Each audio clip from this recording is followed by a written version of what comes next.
Today we're going to read The Wonderful Wizard of Oz by L.Frank Baum. Now this is going to be chapter 19, and this is called Attacked by the Fighting Trees. The next morning, Dorothy kissed the pretty green girl goodbye, and they all shook hands with the soldier with the green whiskers who had walked with them as far as the gate. When the guardian of the gate saw them again, he wondered greatly that they could leave the beautiful city to get into new trouble. But he at once unlocked their spectacles, which he put back into the green box and gave them many good wishes to carry with them. "You are now our ruler," he said to the Scarecrow, "so you must come back to us as soon as possible." "I certainly shall if I am able," the Scarecrow replied, "but I must help Dorothy to get home first." As Dorothy bade the good-natured guardian a last farewell, she said, "I have been very kindly treated in your lovely city, and everyone has been good to me. I cannot tell you how grateful I am." "Don't try, my dear," he answered.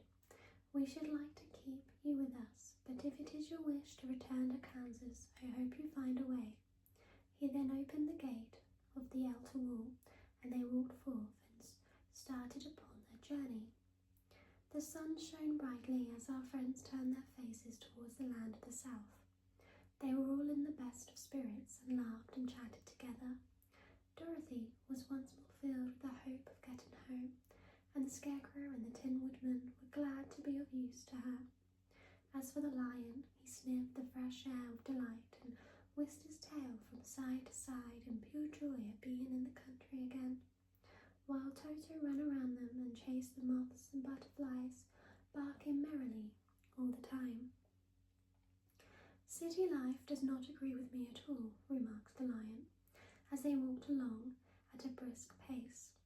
"I have lost much flesh since I lived here, and now I am anxious for a chance to show the other beasts how courageous I have grown."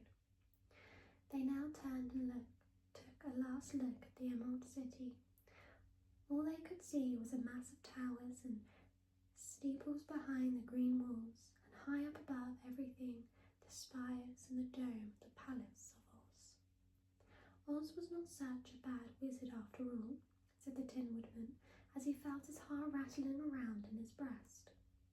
"He knew how to give me brains, and very good brains too," said the Scarecrow. "If Oz had taken a dose of the same courage he gave me," added the lion, "he would have been a brave man."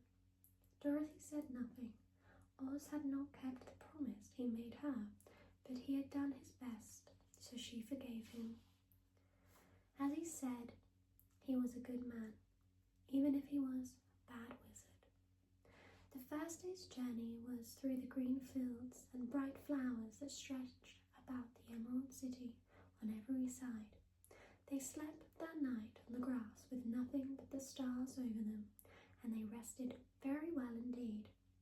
In the morning they travelled on until they came to a thick wood. There was no way of going around it, for it seemed to extend to the right and left as far as they could see, and besides they did not dare change the direction of their journey for fear of getting lost. So they looked for a place where it would be easiest to get into the forest. The Scarecrow, who was in the lead, finally discovered a big tree with such wide-spreading branches that there was room for the party to pass underneath.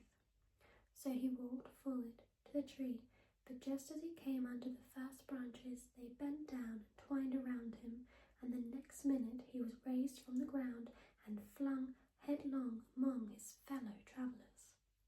This did not hurt the Scarecrow, but it surprised him, and he looked rather dizzy when Dorothy picked him up. "Here is another space between the trees," called the lion. "Let me try first," said the Scarecrow, "for it doesn't hurt me to get thrown about." He walked up to another tree as he spoke, but its branches immediately seized him and tossed him back again. "This is strange," exclaimed Dorothy. "What shall we do?" "The trees seem to have made up their minds to fight us and stop our journey," remarked the lion. "I believe I will try it myself," said the woodman, and shouldering his axe, he marched upon the first tree that had handled the scarecrow so roughly. When a big branch bent down to seize him, the woodman chopped at it so fiercely that he cut it in two.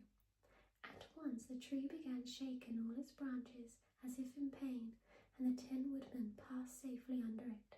"Come on," he shouted to the others. "Be quick." They all ran for it and passed under the tree without injury, except Toto, who was caught by a small branch and shaken until he howled, but the woodman promptly chopped off the branch and set the little dog free. The other trees of the forest did nothing to keep them back, so they made up their minds that only the first row of trees could bend down their branches, and that probably these were the policemen of the forest, and given this wonderful power in order to keep strangers out of it. The four travellers walked with ease through the trees until they came to the farther edge of the wood. Then, to their surprise, they found before them a high wall which seemed to be made of white china. It was smooth like the surface of a dish and higher than their heads. "What shall we do now?" asked Dorothy. "I will make a ladder," said the Tin Woodman, "for we certainly must climb over the wall."